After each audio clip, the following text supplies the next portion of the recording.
Previously, we have done 1-7. We're going to do 1-8. In this scenario, it's going to be graph inequalities. Here we go. Ignore the middle and let's see. Graph x is greater than 5. So here's the difference. When graphing an inequality, use a filled-in circle to include a number and an open circle to exclude it. So in this scenario, x is greater than 5 means that x can be any number greater than 5. So it has to be like not filled. Okay? And then I'll explain later in this part, okay? Now let's get to the real deal. Let's graph x is greater than 7.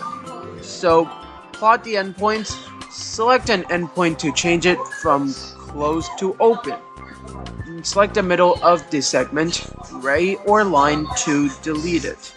So while it says here, I'm going to mark that as not filled because in this scenario, let's say I have less than or equal to x is less than or equal to 7.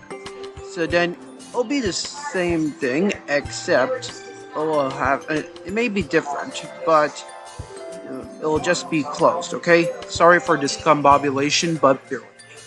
So I'm going to put what we have here. This is what you should have. So we're going to check if it's correct or erroneous. Let's go.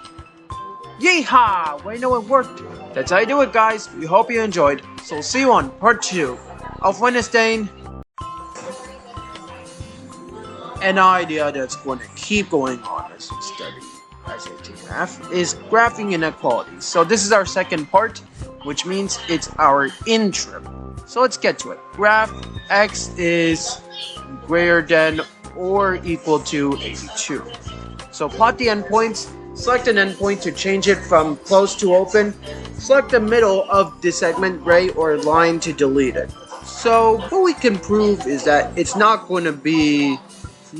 won't be not filled, but we'll just have to fill it, okay?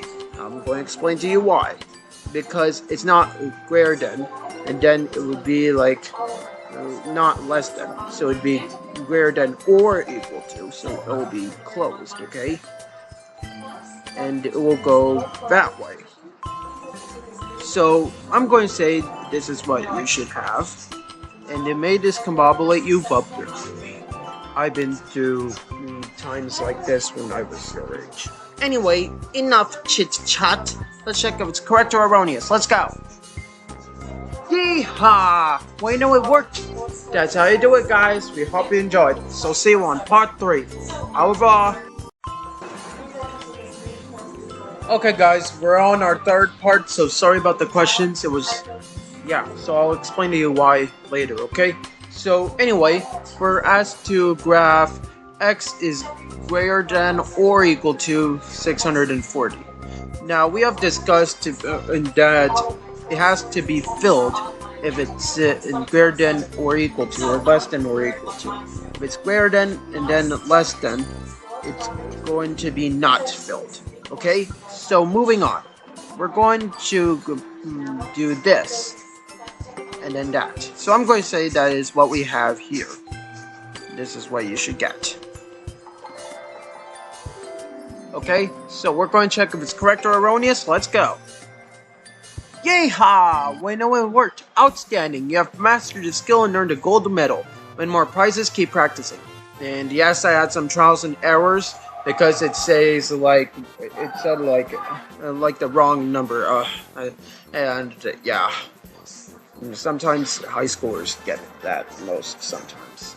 Okay, so enough chit chat. So yeah, that's how you do it, guys. We hope you enjoyed. So we'll see you on the next video. Au revoir.